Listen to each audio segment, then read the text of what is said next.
Sa mapagpalang umaga po sa aking mga kapatid sa Panginoon.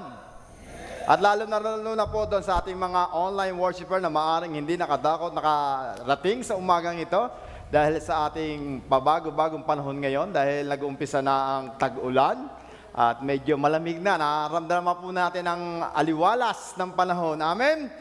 Na marami yung iba ay napapasarap na yung tulog kaya nalit yata ng gising at hindi nakadalo. Kaya nag-online na lang. Amen. Dahil nga po itong mga nakaraang summer ay talagang napakahirap matulog. Nakaranas po ba kayo nun? Maliban na lamang po kung meron po tayong mga air condition sa ating tahanan. Ano, ang sarap ng tulog natin pero nang dumating ang bill, hindi na rin tayo makatulog. Nagdoblihan yata ang ating mga gas na konsumo na kuryenteng binayaran. Nakakatakot nga lang talagang yung kapitbahay po namin umabot ng 35,000 ang bill ng kuryente. Dahil pa doon nila ang merong SM sa loob ng tahanan. Grabe ano po, mahal na kuryente. Pero now, dahil nag-uulan na, medyo maliwalas na at makakabuti na sa ating mga pakiramdam. Amen? Pero wag naman po natin samahan yung panahon sa ating panlalamihig.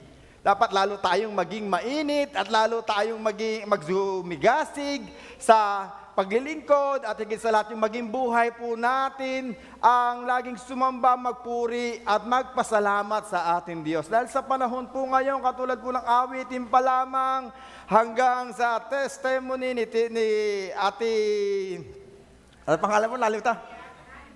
Ate Agnes, yan. Madali po akong makalimot ang pangalan ngayon. Signs of aging na po ba ito?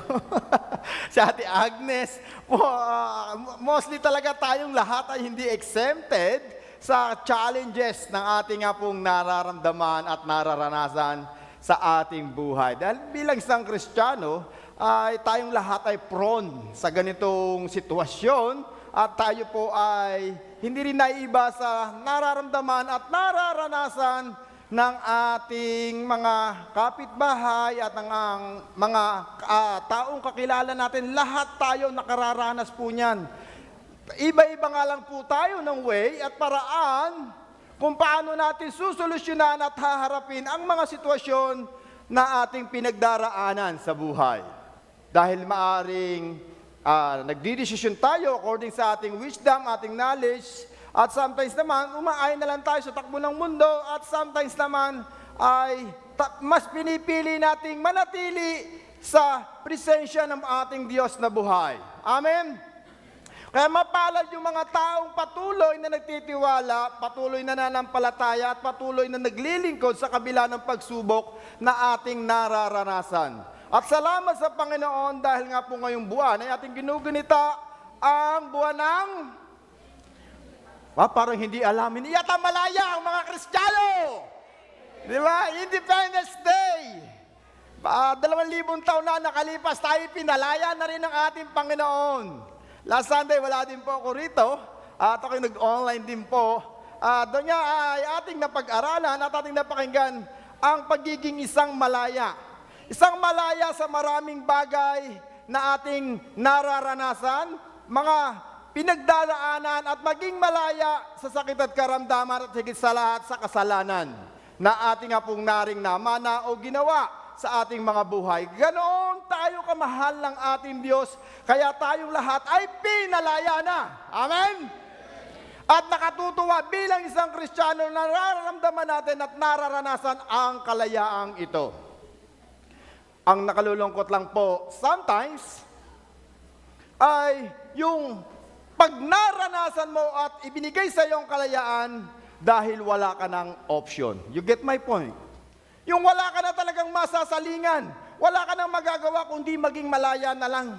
Pipiliin mo na lumayo, magpakalayo-layo at umalis sa sitwasyon na iyong nararanasan, nag-decide ka na iwanan, kalimutan ang lahat, talikuran, ang iyong mga pangarap o yung mga ninanais mo sa buhay na wala kang naging option kundi ang magpakalayo-layo para makalimot, makapag-unwind at sa gayon makarelax. Dahil lahat naman po tayo ay nakararamdam talaga ng kapaguran. Sino ang hindi napagod? Yung iba nga po tulog na dahil sobrang pagod. Tignan mo katabi mo, baka tulog na. Dahil sa sobrang pagod, malimit, nakakatulog na tayo dahil hinihila tayo ng kapaguran at yung nararamdaman ng ating physical na pangangatawan, lalo na emotionally and spiritually dry. Nabe-burn out tayo, na talagang pagod na pagod, hirap na hirap tayo sa ating mga pinagdadaanan, sa ating mga iniisip, sa ating nga pong mga pinagpaplanuhan, higit sa lahat yung naging bunga ng ating mga desisyon sa buhay. Marami po tayong mga desisyon na sometimes hindi po ito nagmamaterialize. Na sometimes hindi natin ito nakakamit. At malimit nga po, ito ang nagiging dahilan ng pagkaroon natin ng frustration sa hindi natin naranasan ang mga ini-expect natin sa buhay. At wag po kayong mag-alala sapagkat hindi naman po din lingid sa atin na ang mga lingkod ng Diyos na kanyang tinawag ay hindi rin naging exempted sa mga karanasang naranasan po natin nowadays. At nakalulungkot nga po sa isang istorya na ating pag-aaralan ngayon ng isang ama, dahil nga po ngayon ay ating ginugunita ang Independence Day at the same time ay Father's Day. Sabi mo nga, pakibati mo muna kayong yung katabi, baka wala yan next Sunday dito eh. Bati mo na hanggang ngayon, advance. Happy Father's Day! Yeah, kasi baka next week wala na yan magtago. Ini-invite ko po yung mga ating mga kananayan, invite po natin yung ating mga asawa next week. Amen? Para makarinig din po sila ng salita ng Diyos at sila nga po ay ma-enlighten at gayon din ay ma-encourage at ma-motivate din ang salita ng Diyos. Katulad itong ating pag-aaralan, buhat sa salita ng Diyos, sa Old Testament, sa isang tao na, isang warrior, isang mighty warrior na hindi niya akalain na siya tatawagin ng Panginoon na maging isang warrior. Sapagkat sa kanyang sarili, hindi niya nakikita ang mga bagay na ito. Marami siyang pinagdaanan, marami siyang naranasan sa kanyang buhay. Isang buhay na hindi niya ninais, hindi niya pinili, hindi niya gusto. At maaari ang iba sa atin ay nakaranas na nito. Have you ever been rejected in your life? Left out, undervalued, and you are not alone. Sa ating buhay, nakaranas na tayo ng maraming beses na tayo ma-reject. Amen? At sabi nga po, rejection is inevitable. Hindi ito maiiwasan. Dahil po, lahat tayo nakaranas na ng rejection. Sa maliit na bagay, even in our prayer, sa ating mga pag-a-apply, sa ating pag-enroll, tayo na-reject na maraming beses na sa school natin pinag-aralan, na-reject na tayo sa lalo sa mga OFW na nag-apply para magtrabaho. So, lahat po tayo iba't iba ng naranasan sa ating buhay, pero nakaramdam at nakaranas po tayo ng rejection. Rejection is something many of us have faced at some point in our lives. People are rejected for several different reasons. We taste the feeling of rejection, and rejection is inevitable. Lahat tayo nakaramdam na at nakaranas na ng ma-reject. At ang katotohanan, napakasakit na ma-reject. Tama po ba? Lalo na sa mga kalalakihang umibig at nagmahal. Na nanligaw. Napakasakit siguro sa isang lalaki na mabasted. Tapos may barkada ka pang mamaliitin ka.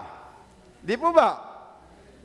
At dito nga po ay makikita po natin sa Biblia na maraming mga babae at lalaki na nakaranas na rin po ng rejection. Katulad po ni Joseph at ang kanyang brother, si David at ang kanyang pamilya. Maging ang ating Panginoong Jesus ay hindi rin nakaligtas sa rejection. At ngayon nga po ay ating pag-aaralan ang isang buhay ng isang mighty warrior na si Jephthah buhat sa Judges chapter 11 verses 1 to 14. At bago po tayo lumalim, tayo po muna ay yumukot manalangin. Hi Lord Jesus, we glorify your name, Panginoon. Patuloy o Diyos kami nagpupuri, nagpapasalamat sa isang pagkakataon muli na ang bawat sa amin ay makadako sa lugaring ito upang ikay purihin, sambahin at pasalamatan sa mga mabubuting bagay na patuloy mong ipinararanas sa buhay ng bawat sa amin. Karapat dapat ka lang namin pong purihin at sambahin sapagkat ikaw ay dakila, ikaw ay tapat, at ikaw ay nananatiling Diyos noon, ngayon at magpakailanman. At patuloy, O Lord, namin dinadalangin sa umagang ito na patuloy mo kaming samahan, kasiyahan. We welcome you in the midst of us. Tunay, Panginoon, ang iyong kapangyarihan, kaluwalhatian lang ang nais naming maranasan sa umagang ito. Maging ang mga nanonood online, patuloy, O Lord, ang akin pong dalangin, pagpalain mo din po sila at ingatan at gabayan saan man sila po nandoon. Patuloy, O Diyos, namin pong pinagkakatiwala ang gawain ito mula umpisa hanggang sa iyong pagbabalik.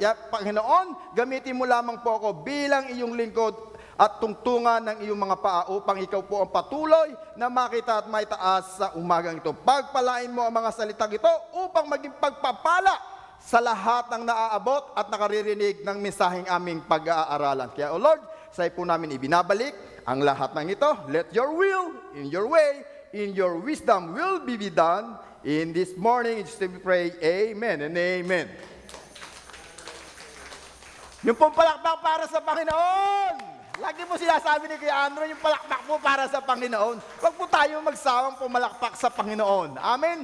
Kapag nga may kinakasal, ganun na lang yung ating kagalakan pagka nagpalakpakan, di ba? Meron ng declaration na ang mag-asawa ay isa na nga po, o yung magkasintahan ay ikinasal na at dineklara nang silang mag-asawa. Ay tayo tuwan-tuwa at galak-galak at ang taas-taas at lakas-lakas ng ating mga palakpak. Amen? Lalo na yung palakpak natin para sa ating Panginoon Diyos. At dito nga po bumalik tayo sa ating pag-aaralan sa umagang ito, buhat sa experience nitong si Jephthah. At pinamagatan ko nga po itong Aman. Aman, no one wanted. Aman, no one wanted.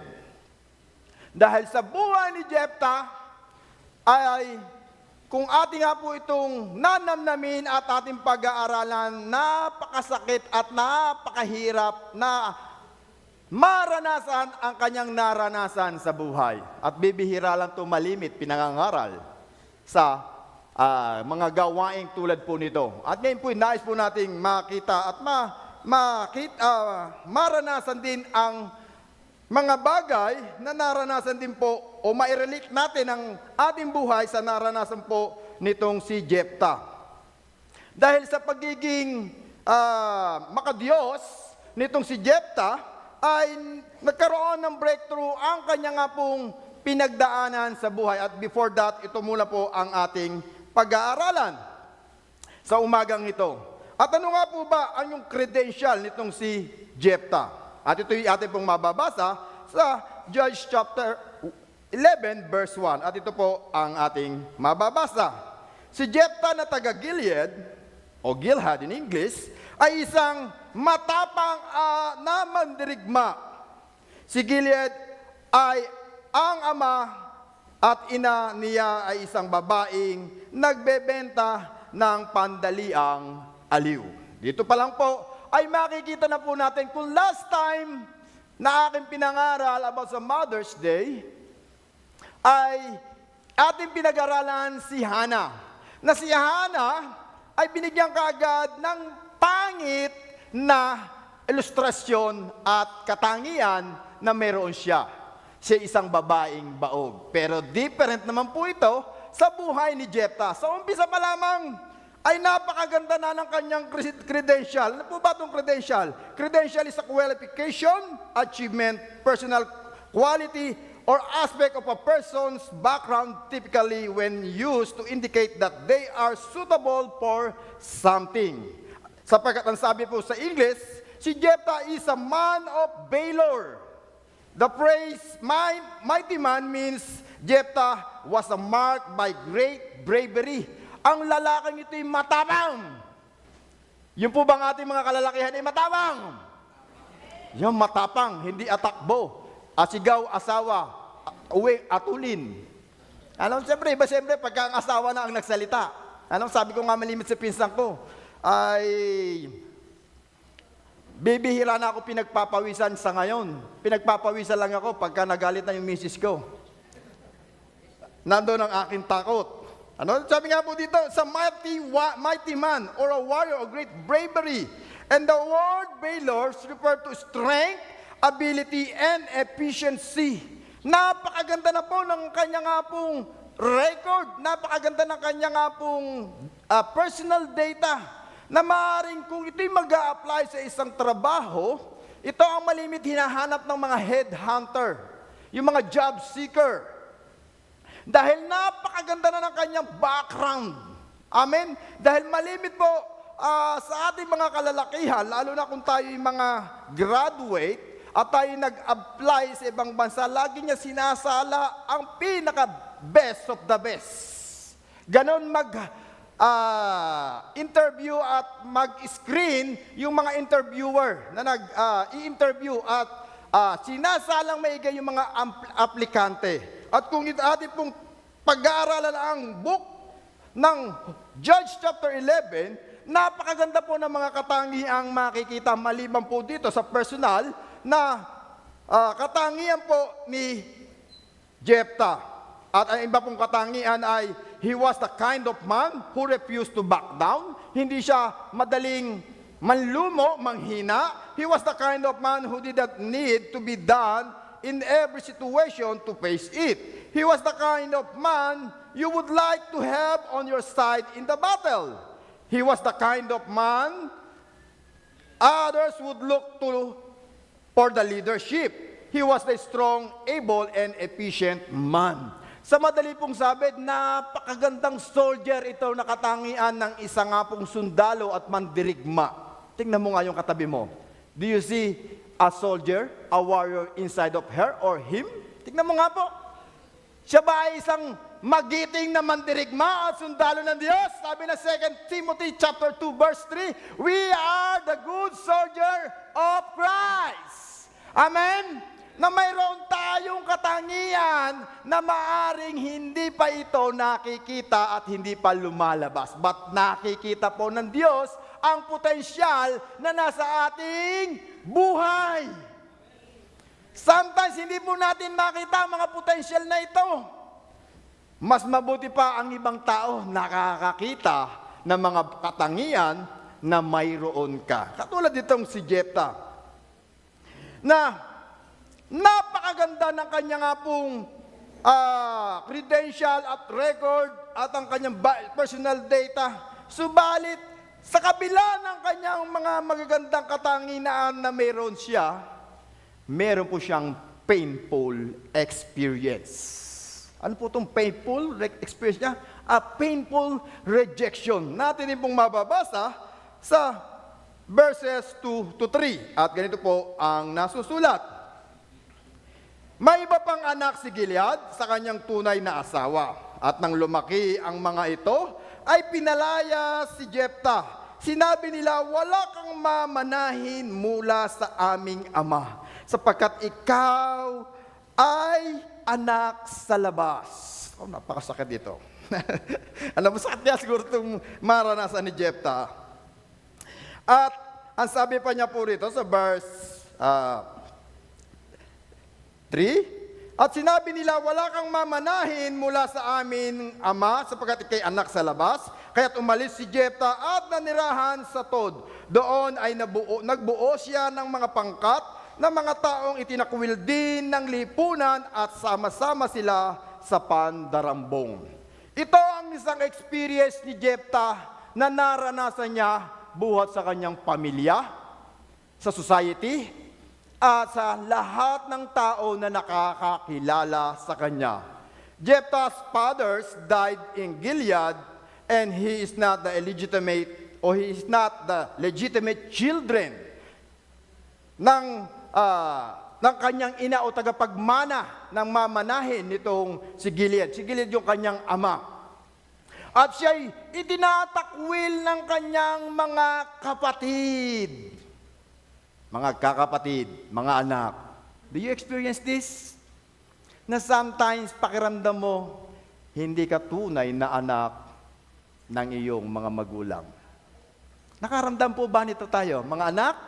O O yung mga nanay ngayon at mga anak, dumating po ba sa point ng ating buhay na naramdaman nating ampun lang siguro ako kasi hindi kami parehas ng ilong. Siguro iba niya anak ako, hindi niya ako ang mahal. Naramdaman po ba natin sa ating pamilya na tayo hindi minahal ng ating mga magulang? At higit sa lahat, pinagkakaisahan ka ng iyong mga kapatid. Pinagkakaisahan ka. Naririto na naman, katulad ni Joseph. Sabi ng kanyang mga kapatid, ito na naman, yung ating kapatid na mga mapapanaginipin. The Joseph the Dreamer. Nandito na naman. Pinagkaisahan si Joseph. Dahil ang tingin nila kay Joseph, isa siyang pinagpala, mahusay sa lahat ng bagay at mahal na mahal siya ng kanyang magulang. Sometimes, nararanasan po din natin ito. Say amen sa mga nakaranas. Salamat at kukunti lang ang nakaranas po ng ganitong experience. Na sa buhay po natin bilang isang anak, lalo na kapag tayo may mga hinihingi, nararamdaman natin, hindi tayo belong to our family. Hindi tayo mahal ni nanay at ni tatay. At higit sa lahat, pinagkakaisahan tayo ng mga kapatid nating nakababata o nakatatanda sa atin. Laging unfair ang ating mga magulang. Amen po ba? At dito nga po, his brethren judged him to be unclean because of his mother and unworthy of his father inheritance. Dahil nga po anak siya sa labas, hindi naman po niya ginusto na siya mabuhay at maging magulang ang mga magulang na kanyang nakagisnan. He had no choice. He found himself in condition or situation he had no control over it. Neither did he have any input in that situation. He was actually the product of a sin of his father. Consequently, the son of his father and they reject him. Na maramdaman niya ang mga bagay na ito dahil siya po ay anak sa labas. Parang pelikula lang ito, no? Mara Clara, na may anak sa labas. Mga telenovelang ating pinanonood o teleserye na ating pinanonood na humihingi ng mana ang tunay na legitimate children. At nakikita natin yung pag-aaway ng magkakapatid na anak sa labas, kung sino ang tunay na anak at sino ang tunay na tagapagmana. Ito yung mga napapanood at maaring nararamdaman natin ngayon. Jephthah has been rejected because of his birth. He had been thrown out of the city. Hindi lamang ang pamilya niya ang nag-reject sa kanya, maging ang society, nireject din siya.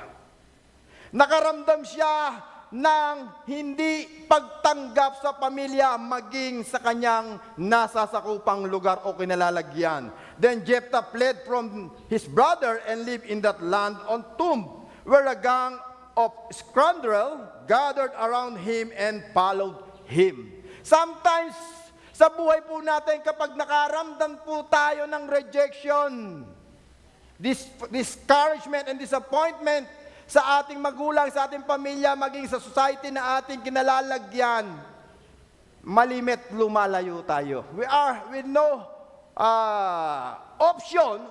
option na manatili pa sa lugar na ating kinalalagyan. Lalo na kung ikaw ang laging pinagmumulan ng kaguluhan at pag-aaway-away. Katulad nito pong naramdaman ni Jephthah, wala siyang choice, kundi mangibang bayan, umalis kung saan naroon siya at nakagistan niya at nakalakihan dahil hindi siya katanggap-tanggap. Jephthah is an outcast. He is despised man, not just to the family, but also to the society as well. That explains what he ended up with a gang of scoundrels. Mga mandarambong. So sometimes, ang mga taong nare-reject, nagsasama-sama yan. Kaya lahat po tayo dito nagsasama-sama dahil tayo nakaramdam na ng rejection. Tama po ba? Sino mga hindi pa nare-reject? Kanina nga lang, sasakay ka ng tricycle, hindi ka pinagsakyan eh. Di ba? Naglakad ka tuloy, papunta rito. Kasi na-reject ka na. Iniwasan ka. May pambayad ka naman. May pamasahe ka naman. Pero hindi ka pinasakay. Pipila ka sa counter, hindi ka wang inuna. Dahil may ginagawa sila, rejection. Dahil nga po, sa mga karanasang ito, Jephthah had been rejected because they hate him. Narakaramdam siya ng pagkayamot, pagkagalit sa mga taong nakasama niya sa buhay niya before. So, ibig po sabihin dito, hindi porket mayroon kang magandang status, may maganda kang credential, ay katanggap-tanggap ka na sa iyong pamilya, sa iyong society, sa iyong school, sa iyong trabaho, o saan ka man naroroon. Do you get my point? Hindi porket maganda ka, ibig sabihin may nobya ka na. Hindi porket sabing pogi ka, hindi ka na mababasted. Hindi porket na ikaw ay merong negosyo, marami kang business, ay wala kang utang. Hindi ibig sabihin na meron ka mga pagkain, kinakain na masasarap, ay nasisiyang ka sa pagkain iyong kinakain. Hindi ibig sabihin na tutulog ka sa isang magarang tahanan na may with air conditioner o air condition ay nakatutulog ka o nakakatulog ka ng maayos. Hindi lahat ng may magandang trabaho na kinalalagyan ay mayroong malaking sahod. At hindi lahat ng may diploma, may medals, may magandang trabaho. Hindi lahat ng magaganda na mayroon tayo sa ating buhay ay mayroon ding magandang resulta. Sometimes, kapag mayroon kang, if you have some areas where you have a power and other areas where you have a problem. Meron kang katangian pero meron ka ding kahinaan. You get my point? May nararanasan ka sa iyong buhay na hindi minsan tumutugma sa mga bagay na meron ka. Kaya nga tama po sabi ng mga ngaral. Sa chapter 5, kung di po ako nagkakamali, o chapter 1, nasabi po doon, hindi lahat ng matutunan ang siyang nananalo sa paligsahan. At hindi lahat ng malalakas ang nagtatagumpay sa digmaan. Hindi lahat ng bagay na ating inaasam at ninanais according sa ating ability, skill, and capability ay naaayon sa panahon at sa bagay na gusto nating mangyari sa ating buhay. We always felt rejected in some areas of our lives na hindi natin ine-expect na ito'y mangyari sa ating buhay. Sa mga nanay, sa mga tatay, hindi natin inaasahan na baka bukas mawala ang ating trabaho. Hindi natin masasabing kapag ikaw ay meron ng magandang tahanan, kasama mo ang iyong mga anak sa loob ng iyong tahanan paglaki nila. Hindi mo masasabing porket may maganda kang trabaho ngayon, ay mananatili ka na dyan pang matagalan. Hindi mo masasabing ngayon ay nananagana ka, hindi ka na makakaranas ng pagkukulang at kakulangan sa financial and material. Hindi lahat ng pagkakataon pumapabor sa ating buhay. Lalo na kung mayroong mga taong nagtatakwil, may mga taong nangungutya, may bashers, and may haters, kung tawagin ngayon. May mga taong naiinggit sa mga kapatid. Kapatid! Hindi ikaw yun, ha?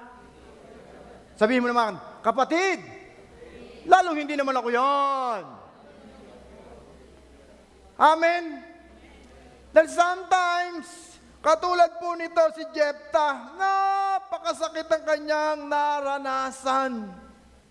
Kung ikaw kaya ang nasa kalagayan ni Jephthah, siyempre kung alam mo ang credential mo, ganito, graduate ako, summa cum laude ako, marami akong medals, ang magandang lalaki ako, magandang babae ako, sexy ako, ako yung merong potensyal na hinahanap ng mga job seeker o yung mga headhunter na naghahanap ng mga aplikante na kung sasabihin natin siya ay suitable doon sa trabaho na iyong nga-applyan. At nandoon pa yung confident mo. Andun pa yung good personality mo na talagang confident ka na nag-a-apply sa trabahong pagtatrabahuhan mo. Lalo na kung sa ibang bansa or local. Nandoon dahil alam mo sa sarili mo na overqualified ka. At wala pong masama doon. Tama po ba? Pero tinanggap mo ang trabahong iyon, nakapasa ka, pero nung malaman mo, ang liit pala ng sahod. Ang liit, ang baba. Hindi makabubuhay ng single lang. Paano kung, o para sa single lang, paano pa kung may pamilya ka? Paano pa kung gusto mong bumili ng property? Paano kung gusto mong magtayo ng business?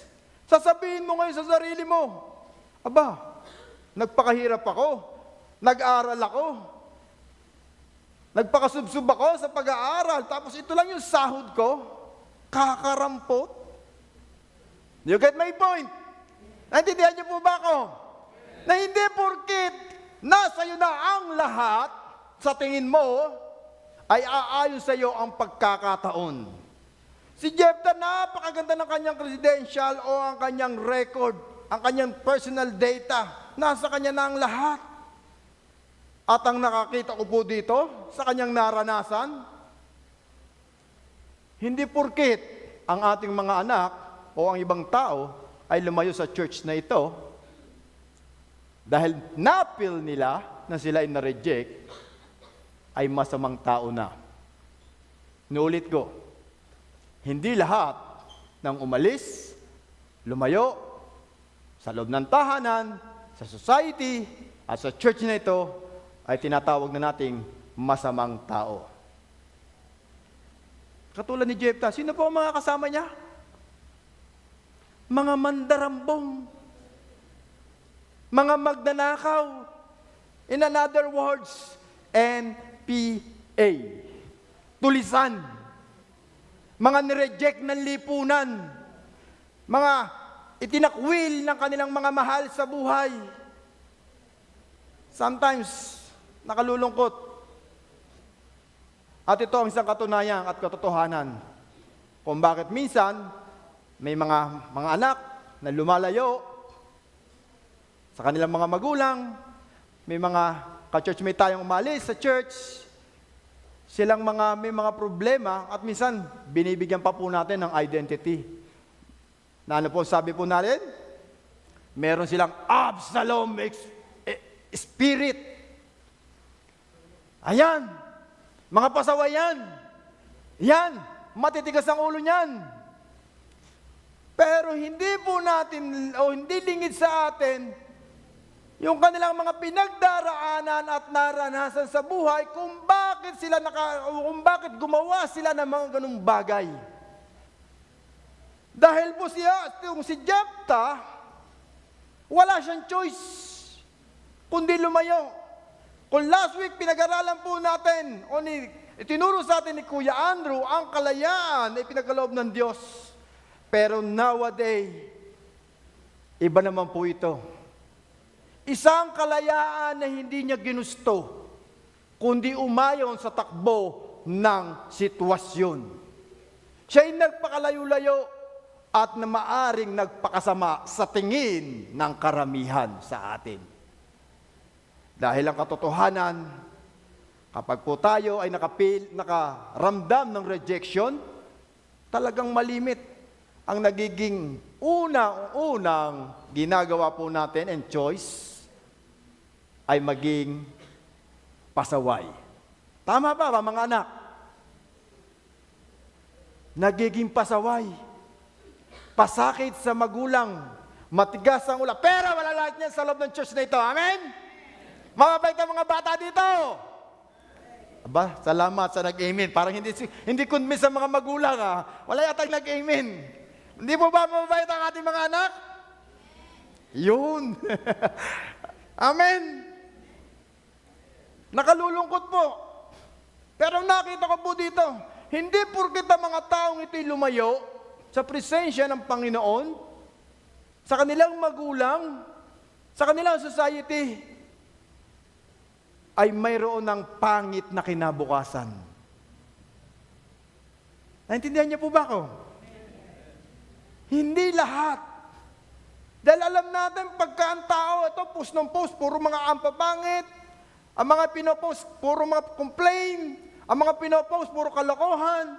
Ang mindset kaagad natin, sira ulo siguro ang taong ito. Siguro, hindi ito nagagabayan ng magulang.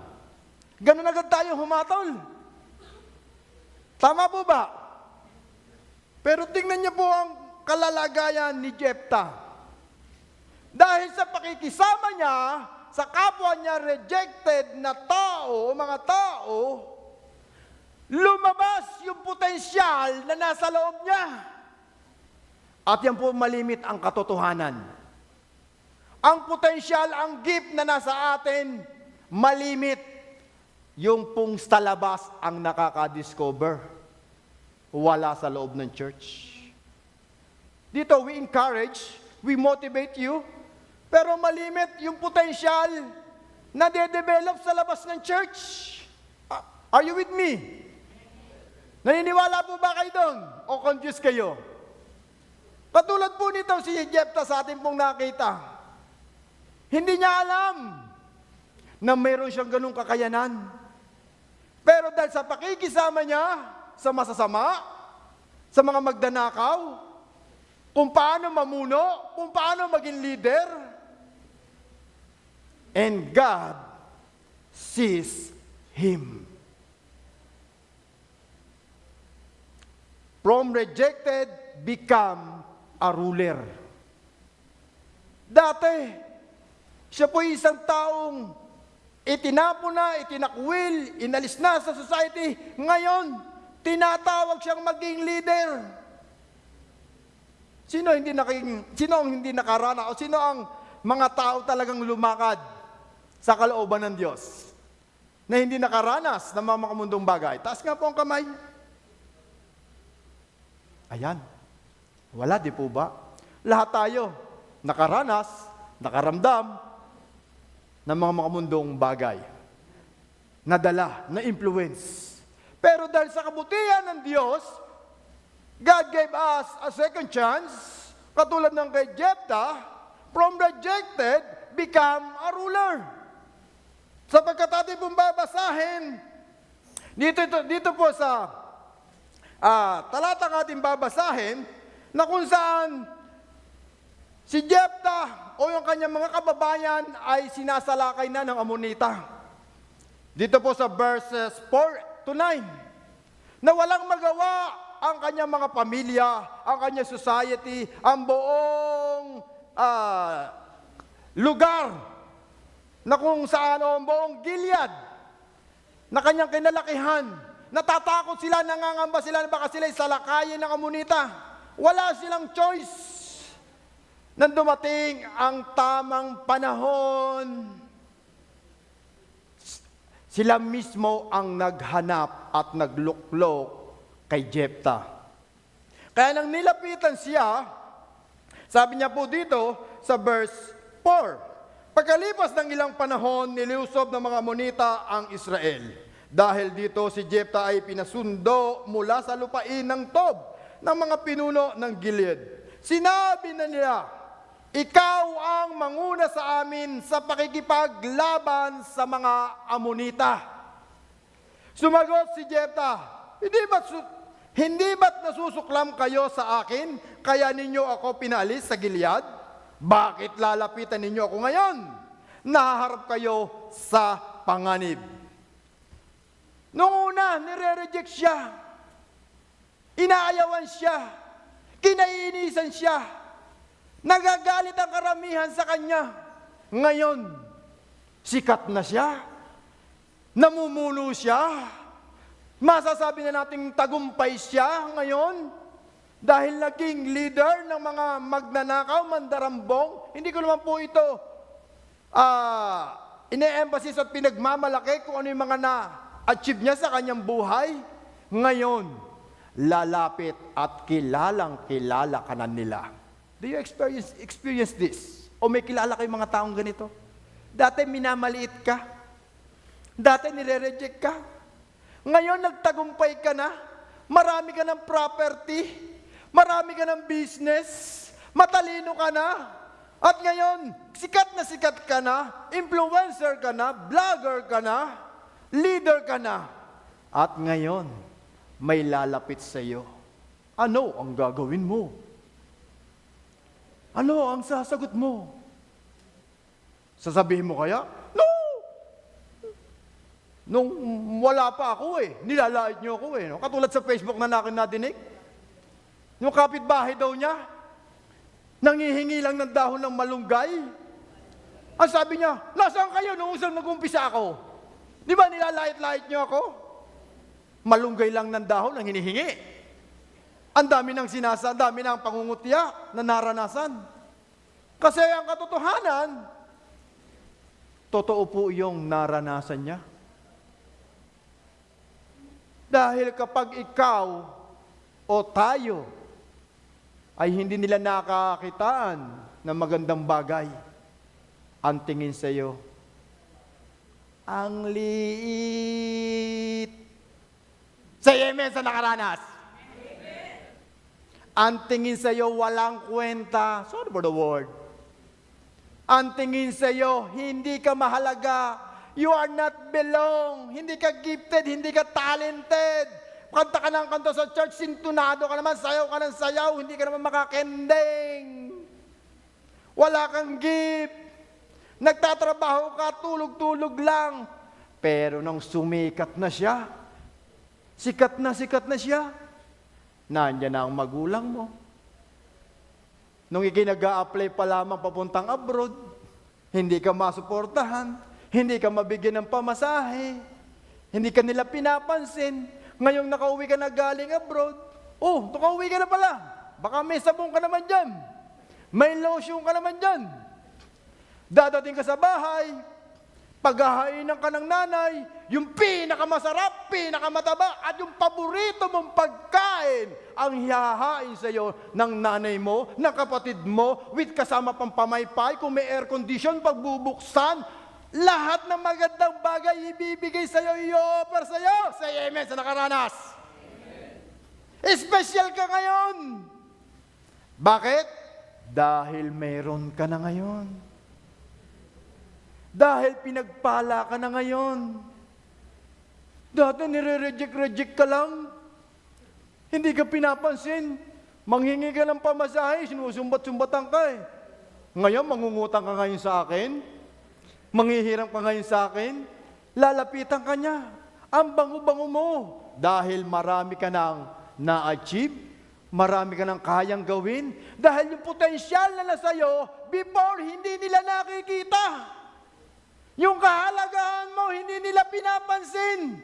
Yung mga talent and gift na binigay sa iyo ng Diyos, baliwala sa kanila noon. Pero dahil may mga taong nagtitiwala sa iyo, may mga taong nakaranas ng naranasan mo, na-develop ang iyong gift, na-develop, lumabas yung mga bagay na potensyal kung ano ka ngayon. At ngayon, sikat na sikat ka. Kaya po, mga kapatid, sometimes, minsan, iwasan po natin na maging mapanghusga at maging mapanlait sa ating kapwa. I-accept po natin yung mga taong palaging nasa tabi natin. Tingnan mo nga. Tingnan mo yung katabi mo. Kahit hindi po yung katanggap-tanggap, tanggapin po natin. Amen? Kahit sila hindi mukhang gusto nyo, alam nyo na. Amen. Tanggapin po natin kung kahit hindi siya kamahal-mahal, mahalin natin. Amen. Pansindin po natin. Kasi minsan, katulad mga lalakihan, malimit ang pinapansin niyan, pagka nanliligaw, lagi ang hinahanap niyan, yung magaganda, yung mga sexy, yung mga labas yung bumper, balakinitan, ang sexy, kasi itong mga babaeng to, pagka may ganito, Talaga namang nagsusuot ng paseksi, nilalabas, lalo na ngayon. Talagang ibigay mo, ipakita mo kung ano ang meron ka. Talagang ipapakita. Pero kung hindi ka naman kagandahan, at wala ka naman itsura, takpan mo pa rin yung sarili mo, huwag mo naman ipagkalandakan. Kung iluluwa mo yan, baka maging horror naman. Nakakatakot sa iba. So dito po, dahil naranasan ni Jephthah ang mga bagay na ito, our God watches over the rejected or to reject. Nakikita ng Diyos ang kalagayan ng mga taong nire-reject ng lipunan, ng ating pamilya, at ng mga taong ating nasasalamuha. Hindi po natin alam kung ano ang kayang gawin ng Diyos sa buhay ng taong katabi mo ngayon. Huwag mo mamaliitin sila. Baka bukas makalawa, nakalalamang na siya sa iyo. Tingnan mo nga, may potential ba siya? Hindi mo alam kung sino magiging pastor dyan, sino magiging teacher dyan, magiging engineer, sino yung magiging mga multi-millionaire. Hindi po natin alam kung sino yung mga pagpapalain ng Diyos. Kaya wag po tayong magre-reject. Amen. Dapat mahalin po natin ang bawat isa. Bakit? Kasi lahat tayo nakaramdam at naka-experience ng rejection. Amen? Lahat po ba tayo naka-experience ng rejection? Katulad ng Panginoon, pinili niya itong mga tao na nireject ng lipunan. And God, who specialized in taking those who people reject, it taken the least of the least, the weak and the outcast, and making something beautiful out of them. Dahil malimit po ang mga taong nagre-reject, sa totoo lang, sila po ang mayroong potensyal na matiyaga o katiyagaan, perseverance, dedicated, motivated, dahil ang gusto niya, pag ako nagbago, huyo kayo sa akin. Nakarelate mo ba? Pag ako yumaman, nyek-nyek nyo. Kaya sila, patuloy na nagsusumikap, patuloy na nagtitiyaga, patuloy na nagsasakripisyo upang ipakita na mali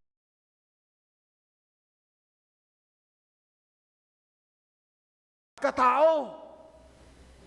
Dahil sa pangmaliliit nila, natututo silang tumayo sa kanilang sariling mga pagsusumikap at pagtitiyaga, pagsusumigasig sa kanilang kakayanan at kaalaman na pinagkaloob ng ating Diyos. Kaya malimit po ang mga taong nagtagumpay at nagtatagumpay ng paulit-ulit, yung mga taong nakaranas ng rejection. Kaya kapatid, kung ikaw'y nararamdam ngayon ng rejection, just patiently wait. Dahil nakikita ng Panginoon ang nararamdaman mo at nararanasan mo. Siya nga po ay espesyalista sa mga taong nire-reject ng lipunan ng ating family at ng mga taong ating nasasalamuha. Because He chose the foolish to confound the wise. He chose the weak to shame the strong. He chooses the lowly thing, that despise the thing that are not, to nullify the thing that are. He raised the poor from the dust and lift the needy from as heap. He picked up from the miry clay and set us our feet upon the solid rock. Ito ang mga bagay na ginagawa ng ating Diyos at atitong nararanasan. Say amen. And Jephthah called to lead Israel. Sa pagkakataong ito, kinausap na ng Israel si Jephthah para manguna at pangunahan ang pakikipagdigma at pakikipaglaban sa mga Amonita. Jephthah became a recognized warrior, from warrior for a mao become a warrior. Dati nag-aalala siya. Dati nag-iisip siya na maaaring iniisip niya, dinadamdam niya, at minumuni-muni niya ang mga sakit at karamdaman na kanyang naramdaman before. Sanhi o bunga ng kanyang naramdaman sa pagtatakwil, pag-reject, buhat sa kanyang pamilya at sa kanyang society na kinilalagyan. At malimit nga po siguro nakakaramdam nito yung ating mga senior citizen. Senior citizen, nandiyan po ba kayo? Aminin po natin at hindi. Sometimes, nararamdaman natin, wala na tayong halaga. Sometimes, ramdam natin,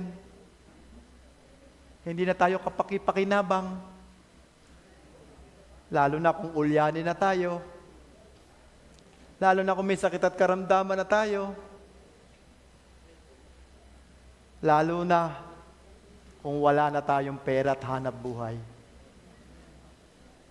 Nakasasakit, nakalulungkot. Sa kabila ng paghihirap, pag-aalaga, pag-aaruga, pagtatrabaho, pagsasakripisyo, nang tayo tumanda, ramdam natin, wala na tayong halaga. At sometimes, nag-iisa na lang tayo sa loob ng tahanan. Sometimes, kahit kasama natin yung ating mga anak, apo, pakiramdam natin, bali wala tayo sa tahanan. Sometimes, pakiramdam natin, hindi na tayo ginagalang ng ating mga anak, ng ating mga apo. Wala nang pakinabang.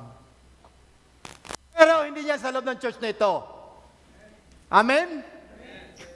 Hindi po natin yan ine-exercise dito. Ang bawat isa sa atin ay mahalaga. Kaya kung maaari na may pagkakataon, gusto namin you belong here inside the church. Mapil nyo na tayo magkakapatid at pantay-pantay tayo, bata, matanda, kung ano ang mga ability and skill na meron kayo.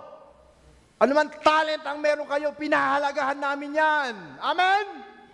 Kahit yung pagtulog-tulog mo, talent yan. Kaya tignan mo yung katabi mo, sa mga senior citizen. Napaidlip na po ba? Pinahalagahan natin yan.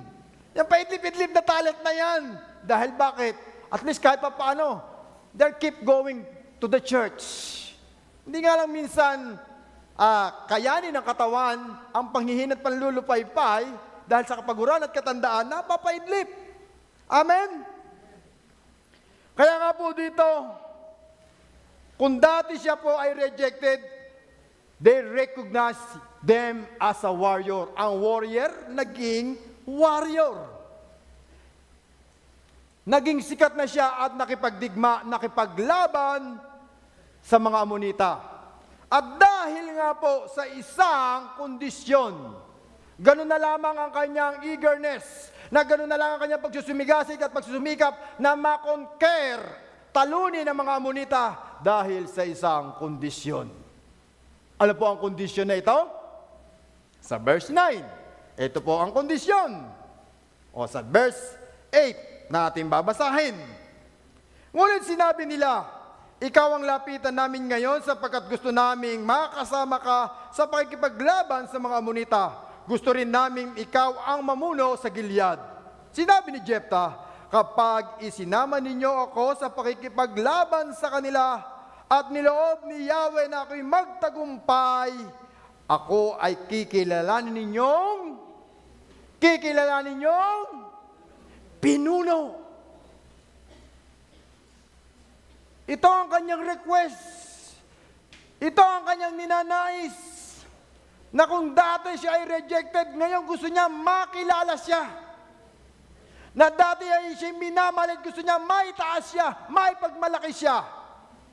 Noon dati inaayawan siya, ngayon pinag-aagaw-agawan na siya ngayon. Iyon ang kanyang request. Sino ba naman tao, sino ang hindi gustong magtagumpay sa kanyang buhay? Lahat tayo ay gustong magtagumpay. Lahat tayo nangangarap na maging maganda at masagana ang ating pamumuhay. Maging ang ating mga anak, nais natin sila makapagtapos, makagraduate, at magkaroon ng magandang hanap buhay in the future. Lahat ng magagandang bagay na naisin at ninanais nating maranasan natin at ng ating mga anak at ng ating mga apo.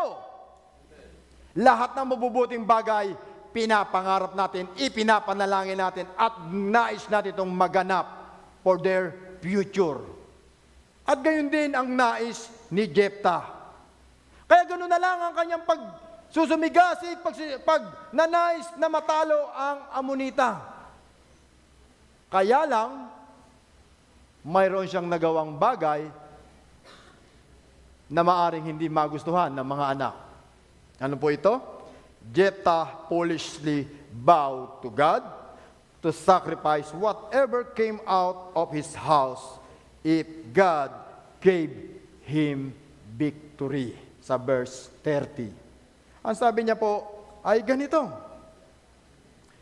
kapag nagtagumpay ako laban sa Amonita, susunugin ko bilang handog sa inyo ang unang lalabas sa aking bahay at sasalubong pag-uwi ko. Susunugin ko. At ang katotohanan, lahat po ng katagumpayan, mayroong kondisyon at mayroong kapalit. Hindi mo maabot ang katagumpayan kung walang pagsusumikap, pagtitiyaga, pagsasakripisyo, paghihirap. Ang success, hindi agad-agad yan. Mararanasan ng isang tao ang victory and triumph. Hindi yan bigla-bigla na lang magbo-boom na tumama ka sa loto. Millionaire ka kaagad. Hindi po ganon ang buhay. Yan po ay tinatayuan, hinaharap. Mayroong proseso tayong pinagdadaanan and trust the process of the Lord. Habang tayo'y nakikipaglaban, humaharap, at ating nilalakaran ang sitwasyon na ating hinaharap ngayon. Subalit dito po ang nakalulungkot, sabi ng iba, this is a foolish thing. Bilang isang ama, bilang magulang, maaaring sabihin natin ito'y foolish thing na ginawa ni Jephthah. At kung ikaw ang anak, papayag ka kaya? Before, halos parehas ito ng ginawa ni Hannah. Sabi niya, Panginoon, kung ako'y bibigyan mo ng anak, yung aking kaisa-isang anak ay susugo ko, at siya po'y mananatiling sacred sa paglilingkod sa iyong templo. But this time is different. Sabi niya, pag ako ay nagkatanggap ng victory, ang sino mang unang tao na sasalubong sa akin ay susunugin ko bilang alay sa ating Panginoon. Alam niyo po, naisip ko po rito at nakita ko kung bakit nabanggit ni Jephthah ang mga bagay na ito.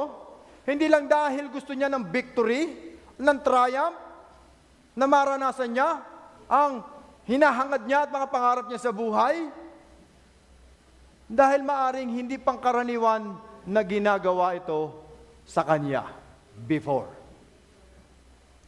Because he felt alone. He felt alone.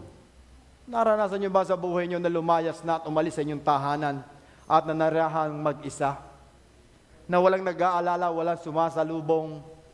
Mabuti na lang kung may alaga kang aso na pagdadating mo, kumakawag-kawag pa ang buntot, tumatahol-tahol pa at dinidilaan ka. Pero ito, si Jephthah, sabi niya, Panginoon, bigyan mo na ako ng katagumpayan. Ang unang taong sasalubong sa akin, isusunugin ko. Iniisip ko, salubungin kaya siya ng kanyang biyanan? Kaya niya nasabi to? Sasalubungin kaya siya ng mangungutang? Kaya susunugin niya? Sasalubungin kaya siya ng kapitan na hindi ka sinali sa tupad? Sa akap? Sasalubungin kaya siya ng barangay tanod na nireject ka? Sasalubungin ka kaya ng teacher mo na binaksa ka sa subject niya?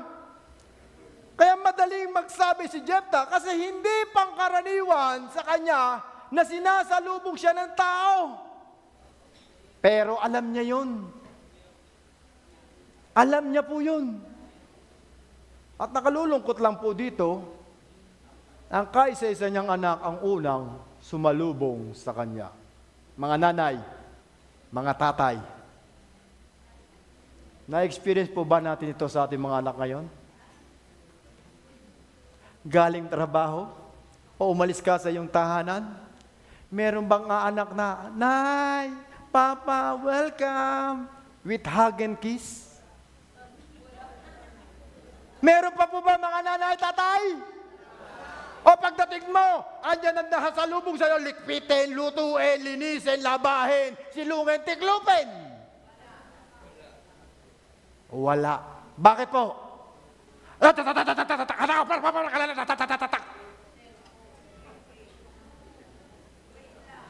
Napakagandang kaugalian po nito na nakalimutan na ng mga kabataan.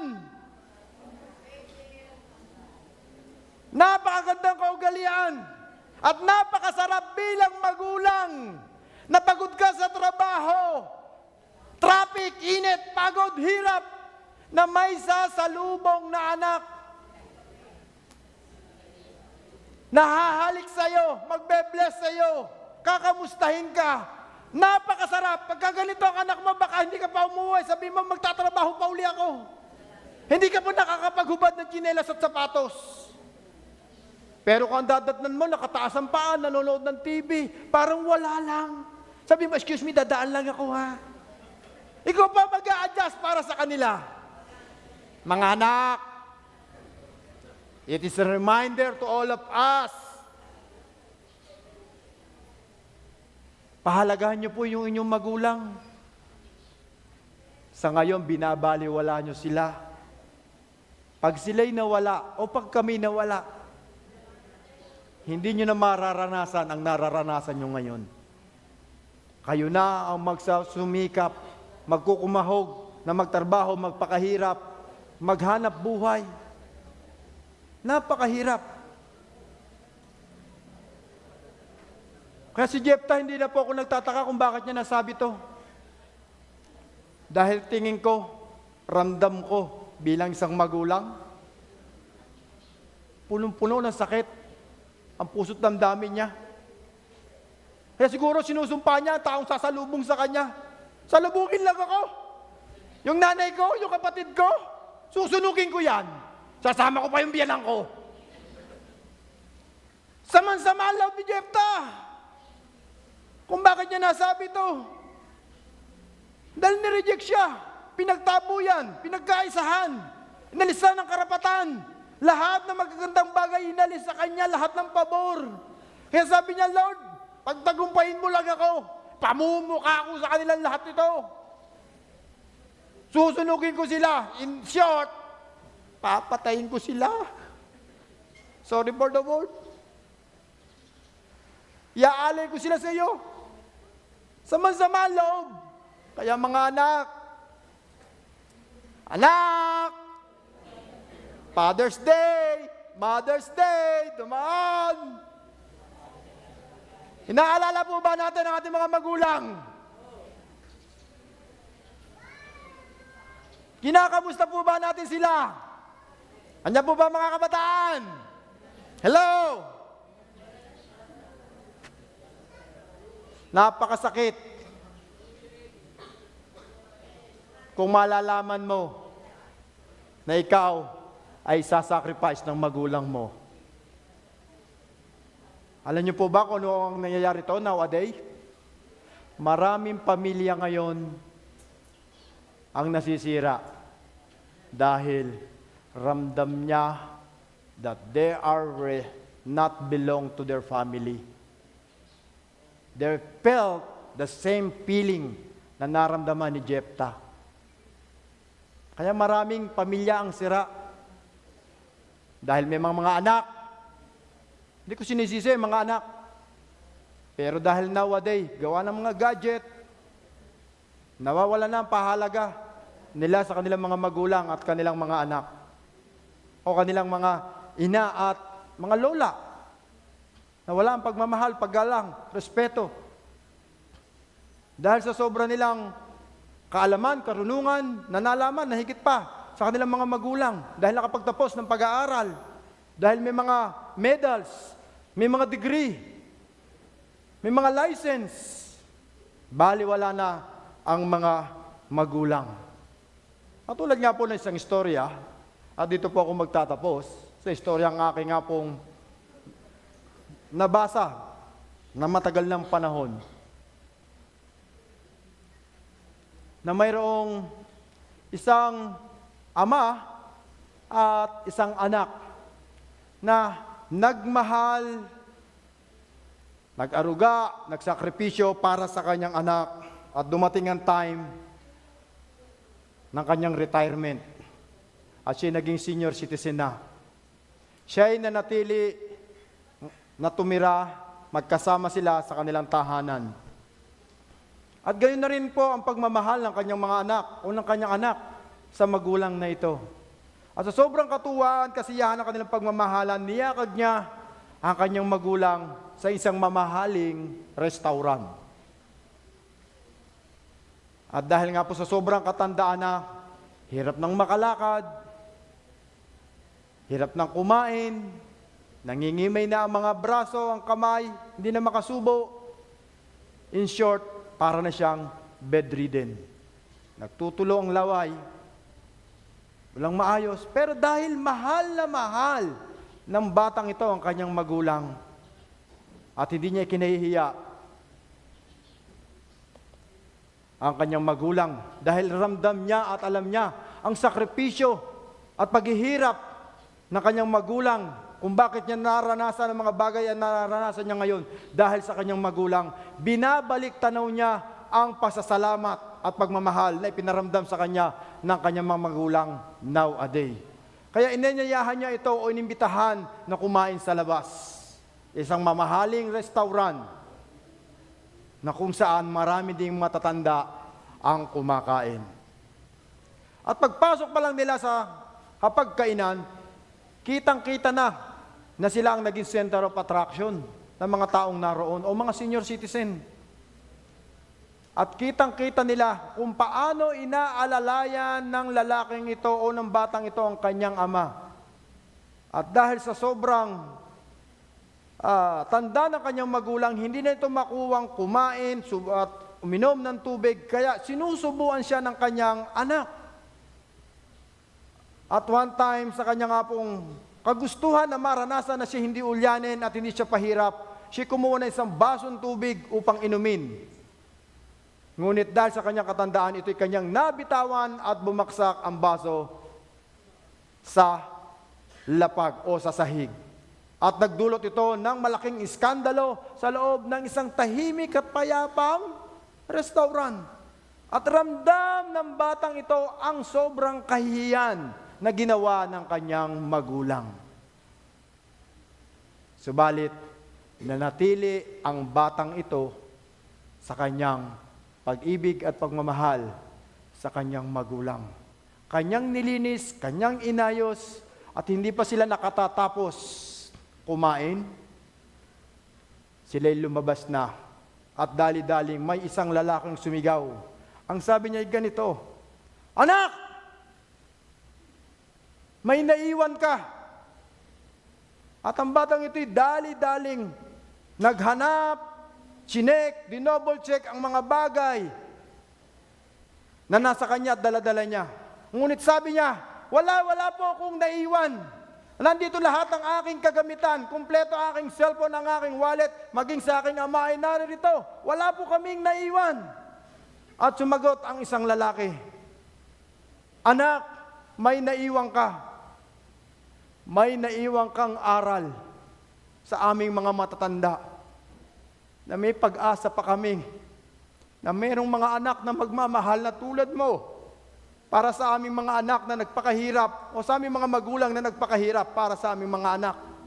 May pag-asa pa na sa panahon na nakaramdam kami ng rejection, ng disappointment, discouragement, may mga anak pa na magmamahal, mag-aalala sa mga paghihirap na aming ginawa.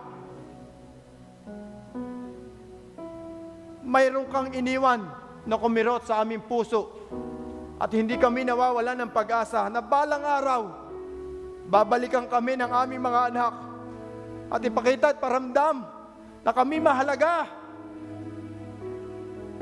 At pinahalagahan ang aming paghihirap, ang aming sakripisyo.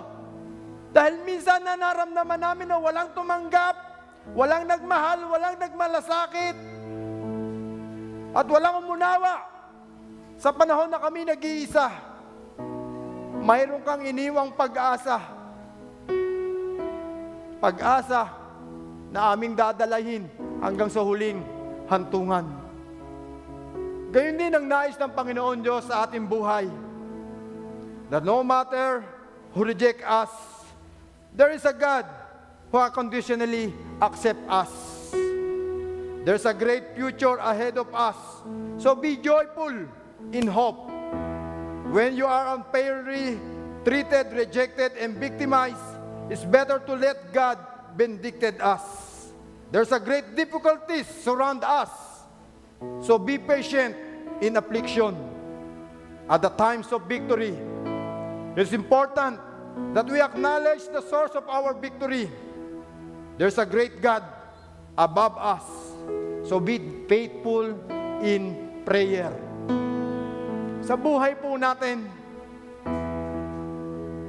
bata man tayo, matanda man tayo, you can and should serve God faithfully today and trust Him with all your heart for tomorrow. Kahit naramdaman natin, minsan, na nag-iisa tayo, na pakiramdam natin, wala tayong halaga, na pakiramdam natin, pinagtaksila na tayo ng tadhana, kinalimutan na tayo ng panahon, there's only one God who really accept us and love us unconditionally. Mayroong pang pag-asa sa bawat matatandang naririto, sa bawat mga ama, sa bawat magulang na patuloy na nagsusumikap na may taguyod ang mga mahal sa buhay, ang mga anak, may provide ang pangangailangan. Mayroong isang Diyos na tumatayo at nagmamahal para sa iyo at para sa akin. At yun lang po ang maihiwang ko sa ating lahat. And to God be the glory.